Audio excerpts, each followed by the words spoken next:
কেন ছিন্নমস্তাকে সবচেয়ে ভয়ঙ্কর দেবী বলা হয়? দশম মহাবিদ্যার অন্যতম শক্তিশালী দেবী ছিন্নমস্তা হিন্দু তন্ত্রশাস্ত্রে এক রহস্যময় এবং ভয়ঙ্কর রূপ হিসেবে বিবেচিত হন। তার মূর্তি, উপাসনা এবং আধ্যাত্মিক দৃষ্টিভঙ্গি থেকে অনেকেই তাকে সবচেয়ে ভয়ঙ্কর দেবী বলে মনে করেন। কিন্তু কেন তিনি এত ভীতিকর? তার রূপের পিছনের গূঢ় তাত্ত্বিক অর্থ কি? এই বিষয়ে আমরা আজ বিশদভাবে আলোচনা করব। ছিন্নমস্তার রহস্যময় শক্তি, তন্ত্র, জ্যোতিষ ও জীবনের আশীর্বাদের বিস্ময়কর দিক।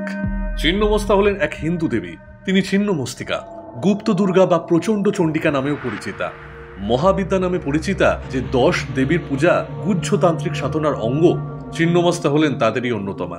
তিনি হিন্দু ধর্মে মহাশক্তি নামে পরিচিত মাতৃকারূপী ঈশ্বরের এক ভয়ঙ্করী মূর্তি বিশেষ। দেবী ছিন্নমস্তার উপাসনা কঠোর তান্ত্রিক নিয়ম মেনে করতে হয় এবং এটি অত্যন্ত শক্তিশালী এক সাধনা। তার মূর্তি, কাহিনী এবং সাধনার মাধ্যমে বোঝা যায় যে প্রকৃত শক্তি কেবল ধ্বংসে নয়, বরং আত্মসংযম ও নিয়ন্ত্রণের মধ্যেই নিহিত। দেবী ছিন্নমস্তার জন্ম কাহিনী। কেন তিনি নিজের শিরচ্ছেদন করেছিলেন? একদিন দেবী পার্বতী জয়া ও বিজয়া নামক তার 2 প্রধান সহচরীকে নিয়ে মন্দাকিনী নদীতে স্নান করতে যান।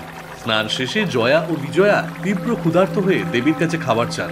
দেবী তাদের বলেন, অপেক্ষা করো, আমরা ফিরে গিয়ে আহার করব।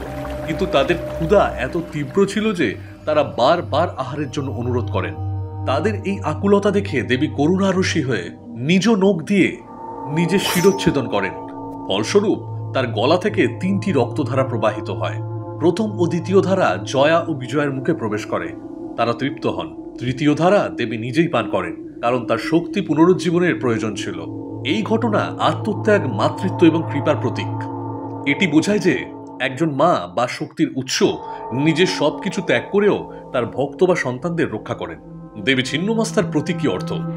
নাম্বার 1, আত্মত্যাগের প্রতীক। দেবী ছিন্নমস্তা স্বীয় রক্ত বিসর্জনের মাধ্যমে পরম দান করেছেন।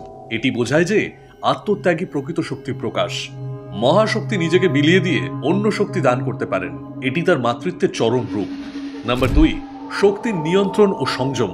দেবীর নিজ মাথা ছেদন করার ঘটনা বোঝায় যে শক্তিকে নিয়ন্ত্রিত না করা হলে তা ধ্বংসাত্মক হয়ে উঠতে পারে। তার শক্তি সংযমের প্রতীক, যেখানে মানুষ নিজের প্রবৃত্তি, বাসনা ও রাগ নিয়ন্ত্রণ করতে শেখে। নাম্বার 3, কামনা সংযম ও কুণ্ডলিনী জাগরণ। দেবী ছিন্নমস্তার মূর্তিতে দেখা যায় যে তিনি রতি সঙ্গমরত এক যুগলের উপর দাঁড়িয়ে আছেন। এটি বোঝায় যে কামনাকে জয় করেই প্রকৃত শক্তি অর্জন করা সম্ভব। তার ত্রিমুখী রক্তধারা কুণ্ডলিনী শক্তি জাগরণকে নির্দেশ করে। ছিন্নমস্তা তন্ত্র সাধনা, উপাসনার সঠিক পদ্ধতি, উপকারিতা। ছিন্নমস্তা সাধনা সঠিক সময়: অমাবস্যা, শুক্লপক্ষের অষ্টমী ও শুক্রবার অত্যন্ত শুভ। রাতে নির্জন স্থানে সাধনা করা ভালো, বিশেষ করে মধ্যরাতে। নাম্বার 2, পূজার জন্য প্রয়োজনীয় সামগ্রী: লাল ফুল, লাল চন্দন, লাল বস্ত্র, পান, সুপারি, গুড় ও মিষ্টান্ন, শ্বেত বস্ত্র ও রক্তবর্ণের আসন। নাম্বার 3, ছিন্নমস্তার মন্ত্র ও জপের নিয়ম: শ্রীং হ্রিং ক্রিং ছিন্নমস্তায় স্বাহা।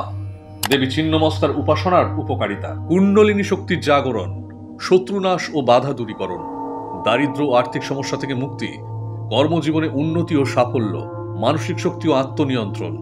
কেন ছিন্নমস্তাকে সবচেয়ে ভয়ঙ্করী দেবী বলা হয়?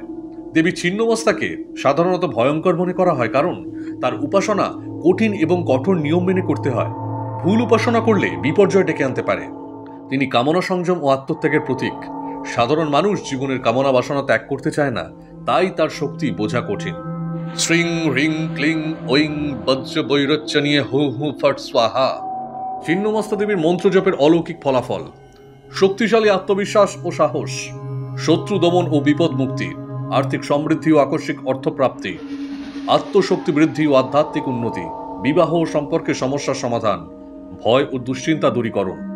উপসংহার: দেবী ছিন্নমস্তা হিন্দু দশমহাবিদ্যার অন্যতম শক্তিশালী রূপ। তার পরিচিতি কেবল ভয়ঙ্কর দেবী হিসেবে নয়, বরং তিনি আত্মত্যাগ, শক্তির নিয়ন্ত্রণ এবং কুণ্ডলিনী জাগরণের প্রতীক। তার উপাসনা কঠিন হলেও যথাযথ নিয়মে করলে জীবনে অভূতপূর্ব পরিবর্তন আসতে পারে।